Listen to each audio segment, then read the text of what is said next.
तां पावमानि द्विजानाम् आयुः प्राणं प्रजां पशुं कीर्तिं द्रविणं ब्रह्मवर्चसं मह्यं दत्त्वा व्रजत ब्रह्मलोकम्। आर्य समाज माराथली के प्रधान आदरणीय शर्मा जी, कुमार साहब, अन्य सदस्य, आर्यजन, पूजा के योग्य मातृशक्ति एवं बच्चों, आज हम लोग यहाँ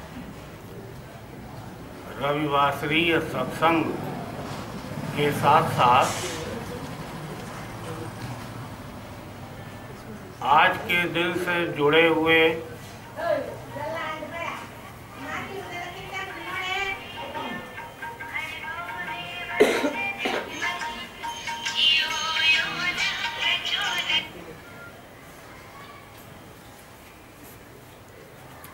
कई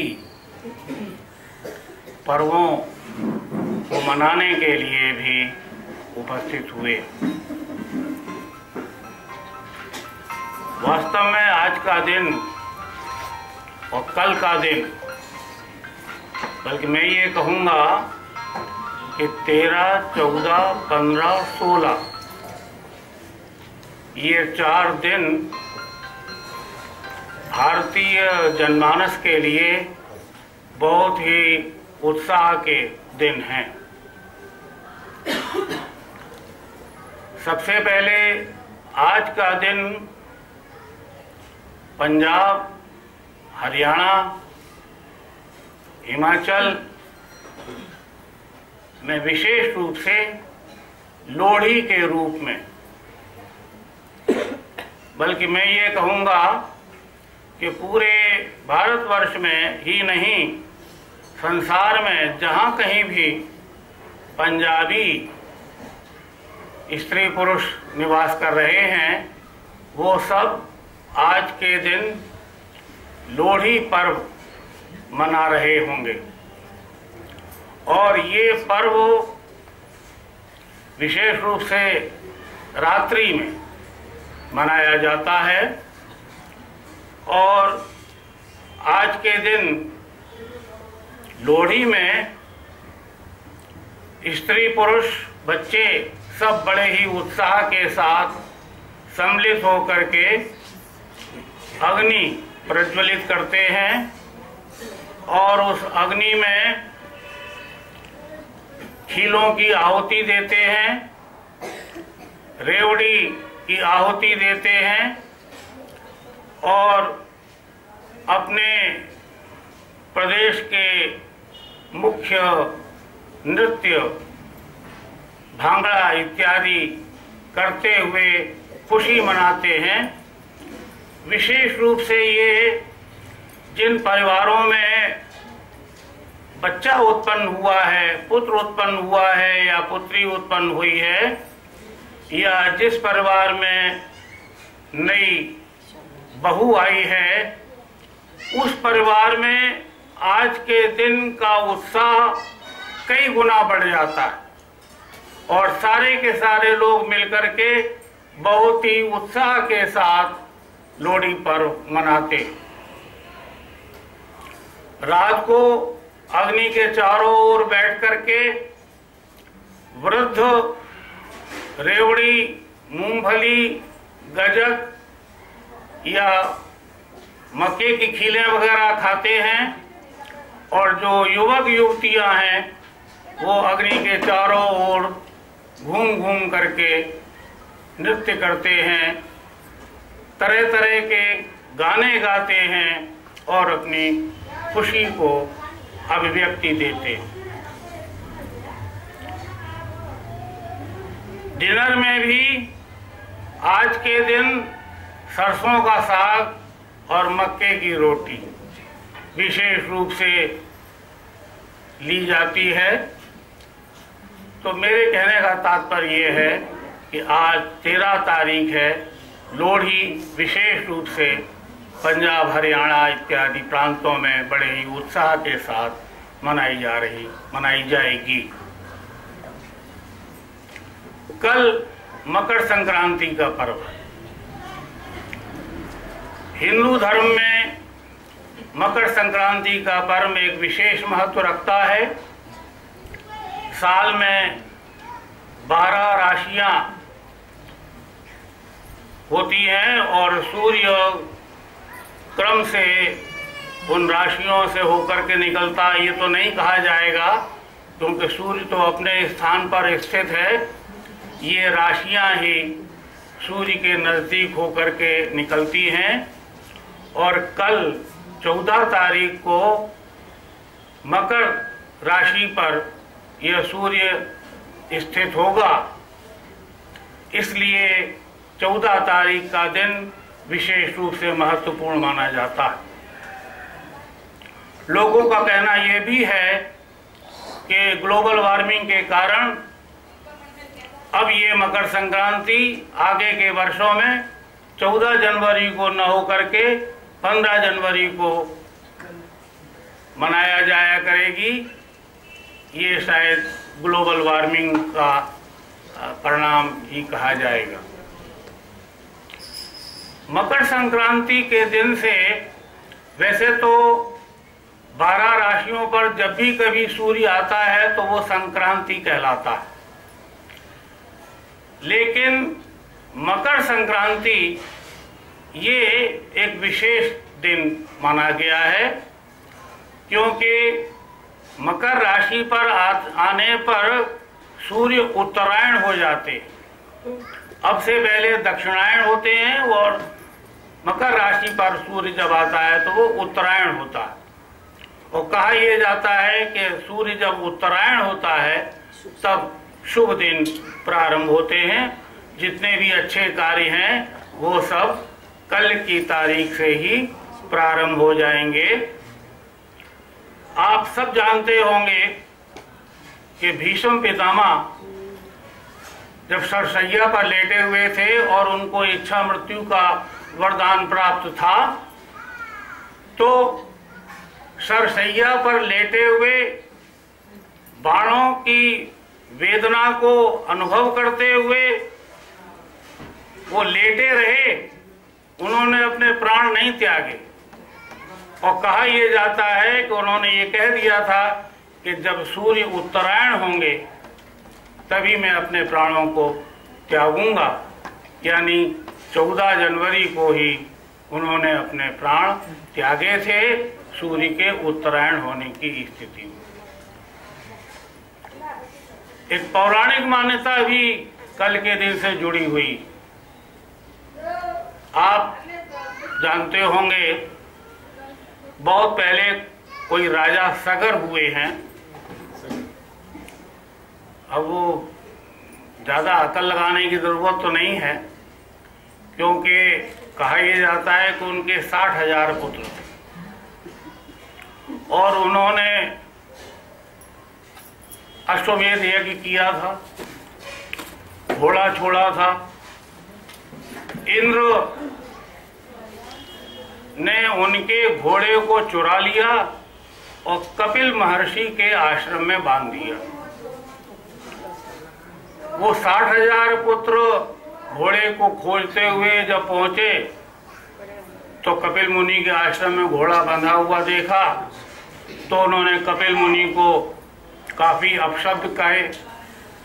कपिल मुनि उस समय ध्यान में स्थित थे, लेकिन जब अधिक ही अपशब्दों की बौछार हुई तो उनका ध्यान टूटा और उन्होंने श्राप दिया और वो सारे के सारे 60,000 पुत्र वहीं पर भस्म हो गए। बाद में काफी वर्षों के बाद उसी कुल में राजा भगीरथ पैदा हुए और उन्होंने भगवान शिव से प्रार्थना की और कहा यह जाता है कि 14 जनवरी के दिन ही राजा भगीरथ गंगा को लेकर के आए। आगे आगे भगीरथ, पीछे पीछे गंगा प्रवाहित होती रही और फिर उस स्थान पर होते हुए गंगा निकली जहाँ कि वो 60,000 पुत्र भस्म के रूप में उनकी ढेरियाँ थीं और इस तरह से उन 60,000 पुत्रों का भी उद्धार हुआ, ऐसी भी मान्यता है। और कल का दिन इस बात के लिए भी विशेष रूप से महत्वपूर्ण माना जाता है कि आप सब जानते हैं कि इलाहाबाद में कुंभ का मेला चल रहा है और कल 14 जनवरी मकर संक्रांति के दिन पहला स्नान होगा और वहाँ विभिन्न अखाड़े के जो संत महात्मा हैं वो गंगा में डुबकी लगाएंगे। और कहा यह भी जाता है कि 14 तारीख को सूर्योदय से पहले लोग गंगा, जमुना आदि जितनी भी अन्य पवित्र नदियां हैं उसमें स्नान करते हैं। लोगों की मान्यता तो ये है कि विशेष रूप से गंगा में स्नान करके पापों से मुक्ति मिलेगी, पिछले किए हुए कर्मों से मुक्ति और नए पाप करने का अधिकार भी प्राप्त होगा। कहा यह जाता है, विष्णु पुराण में एक श्लोक आया हुआ है, गंगा गंगेत यो ब्रूयात् योजना नाम शतैरपि मुच्यते सर्व पापेभ्यो विष्णु लोकम सह गच्छति। यानी सैकड़ों योजन दूर बैठ करके यदि गंगा का नाम ले दिया जाए तो मुच्यते सर्व पापेभ्यो, सारे पापों से मुक्ति हो जाती है और वो गंगा का नाम लेने वाला या गंगा में डुबकी लगाने वाला विष्णु लोकम गच्छति, विष्णु लोक को चला जाता है। लेकिन वैदिक मान्यता ये है कि गंगा या किसी भी नदी में स्नान करने से पापों से मुक्ति नहीं होती, हाँ शरीर की शुद्धि अवश्य होती। क्योंकि एक मनुस्मृति का एक श्लोक है, अद्भिर गात्राणि शुद्ध्यन्ति मनः सत्येन शुद्ध्यति विद्या तपोभ्याम भूतात्मा बुद्धिर्ज्ञानेन शुद्ध्यति। यानी जल से शरीर शुद्ध होते, चमड़ी का जो मल है, गंदगी है, वो दूर होती।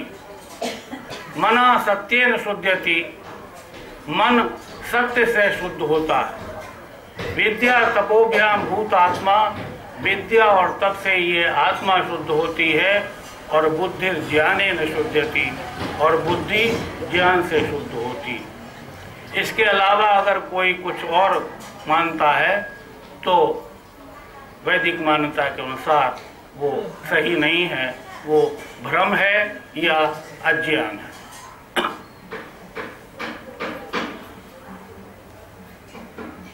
मकर संक्रांति पर आप सब जानते हैं कि गजक, रेवड़ी, मूंगफली आदि खाए जाते हैं। इन सब चीज़ों का सेवन किया जाता है क्योंकि ये शरद ऋतु है और ये जो चीज़ें हैं ये गर्मी पहुंचाने वाली हैं। तो एक ये भी बात जुड़ी हुई है कि मकर संक्रांति के दिन तिल का दान होता है, खिचड़ी का दान होता है और कुछ प्रांतों में तो इस पर्व का नाम ही खिचड़ी है। विशेष रूप से उत्तर प्रदेश में गोरखपुर में तो जो गोरखनाथ जी का मंदिर है उसमें तो कहा यह जाता है कि खिचड़ी का अंबार लग जाता है। तो गरीबों को खिचड़ी दान, तिल दान आदि की भी परंपरा। दान एक उत्कृष्ट चीज है, लेकिन कहा यह जाता है कि दान भी आदर्श दान होना चाहिए। दान में किसी प्रकार का प्रदर्शन नहीं होना चाहिए। अगर हमने दान में प्रदर्शन कर दिया तो समझ लीजिए कि फिर वो दान नहीं रहता। एक कवि हुए हैं रहीम, हिंदी के कवि हुए हैं। वो भी दानी भी थे और बहुत अच्छी अच्छी कविता भी लिखा करते थे, लेकिन दान देते समय उनकी नजर नीचे झुकती चली जाती थी, आंखें बंद रहती थीं, या यूं कहिए कि सिर झुका लेते थे। तो एक व्यक्ति ने उनसे पूछा, कहां से सीखी नवाब जू ऐसी देनी देन, ज्यों ज्यों कर ऊपर चढ़े त्यों त्यों नीचे नैन। कि आपने ऐसा दान देने का ढंग कहां से सीखा है कि जैसे जैसे आपका दान देने के लिए हाथ ऊपर बढ़ता है वैसे वैसे आपकी नजरें झुकती चली जाती। रहीम ने जवाब दिया, देने वाला और है, देता है दिन रैन, लोग मुंह पे भरम करें तासों नीचे नैन। कि देने वाला तो परमपिता परमात्मा है जो हमको दे रहा है, इसलिए हम लोगों की सहायता कर रहे हैं, लेकिन लोगों को ये भ्रम है कि दान मैं दे रहा हूं। इस शर्मिंदगी के कारण मेरी आंखें नीचे झुक रही। तो वास्तव में आदर्श दान ये है कि इसीलिए कहा जाता है गुप्त दान दिया जाए, इसमें नाम का भी प्रकटन न हो। लेकिन आजकल सामान्यतः दान देने वाला व्यक्ति ये चाहता है कि हमारा नाम अखबार में निकले, पत्थर पर खुदवाया जाए और कई बार उसको अनाउंसमेंट करके उसको प्रसारित किया जाए। प्राचीन मान्यता ये थी कि दान गुप्त ही दिया जाता।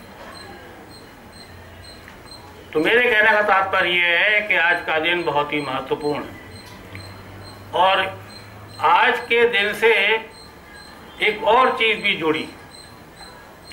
तमिलनाडु में पोंगल का पर्व आज 13 तारीख से प्रारंभ होगा, या समझ लीजिए हो गया, और 13, 14, 15, 16 इन 4 दिन तक वो पोंगल पर्व मनाया जाता। और आज 13 तारीख को भोगी पोंगल मनाया जाता। भोगी पोंगल का मतलब है इंद्र की पूजा से ये आज का दिन भोगी पोंगल जुड़ा हुआ है। और पौराणिक मान्यता के अनुसार इंद्र स्वर्ग में रहते हैं, अप्सराओं के साथ भोग विलास में लिप्त रहते हैं, इसलिए वो भोगी कहलाते हैं। और तमिलनाडु में तमिलवासी मतलब तमिल भाषा भाषी आज के दिन को इंद्र की पूजा के रूप में मानते हैं। कहा यह जाता है कि आज 13 तारीख को घर में पुराने वस्त्रों को या पुराने सामान को घर के बाहर ला करके अग्नि में प्रज्वलित किया जाता है, और ये कहा जाता है कि जैसे आज हम इन पुरानी चीज़ों को जला रहे हैं, नष्ट कर रहे हैं, इंद्र भी अपनी जो बुराई है, जो भोग वासना है, उसको समाप्त करे। तो ये भोगी पोंगल के नाम से 13 तारीख को ये पर्व मनाया जाता है। 14 तारीख यानी कल सूर्य पोंगल मनाया जाएगा, और उस सूर्य पोंगल में सूर्य देवता की पूजा की जाती है। और पोंगल शब्द का मतलब होता है अच्छी तरह से उबालना, यानी दाल, चावल, गुड़ आदि को मिला करके खूब अच्छी तरह से वो पकाया जाता है, उबाला जाता है, और वो जो प्रसाद बनता है उससे सूर्य देवता की आराधना उपासना की जाती है। तो ये सूर्य पोंगल के नाम से 14 तारीख को मनाया जाएगा। 15 तारीख को मट्ठू पोंगल मनाया जाता है। मट्ठू तमिल में बैल को कहते हैं, और मान्यता कुछ ऐसी है तमिलनाडु में कि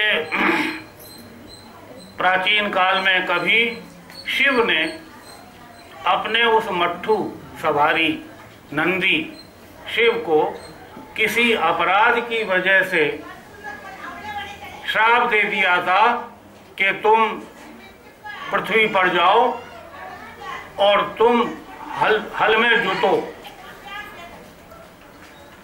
खेती में लोगों की सहायता करो। तो 15 तारीख को मट्ठू पोंगल मनाया जाता है, और उस दिन किसान खेतों में काम करने वाले उस बैल को अच्छी तरह से नहलाते धुलाते हैं, उसके सींगों में तेल वगैरह लगाते हैं, उसकी पूंछ के बालों को भी अच्छी प्रकार से संवारते हैं। इस प्रकार से वो मट्ठू पोंगल मनाया जाता है। और 16 तारीख को कन्या पोंगल नाम से वो पर्व मनाया जाता है, जबकि कन्याएं घरों में नारियल और आम के पत्तों का तोरण बनाती हैं, बहुत ही अच्छी सजावट करती हैं, और गन्ने इत्यादि का भी सेवन करती हैं, और तरह तरह के गीतों को गाती हैं। इस तरह से 13, 14, 15, 16 इन 4 दिन पोंगल पर्व मनाया जाता है। तो ये मकर संक्रांति से जुड़ा हुआ, ये जो एक और बात भी कहना है, शायद वो मकर संक्रांति के दिन ही कहीं वो किया जाता है, या शायद सकट के दिन तिल के बकरे को बनाया जाता है, और लड़का या आदमी ही उस तिल के बकरे की गर्दन काटता है, और उस सिर को लड़का या आदमी ही खाते हैं, महिलाएं उस सिर को नहीं खाती, ऐसी भी मान्यता है। खैर, भारतवर्ष के विभिन्न प्रांतों में अलग अलग तरह से इन पर्वों का आयोजन होता है। सारे के सारे लोग उसमें हंसी खुशी सम्मिलित होते हैं। इन्हीं शब्दों के साथ मैं अपनी वाणी को बताऊँ।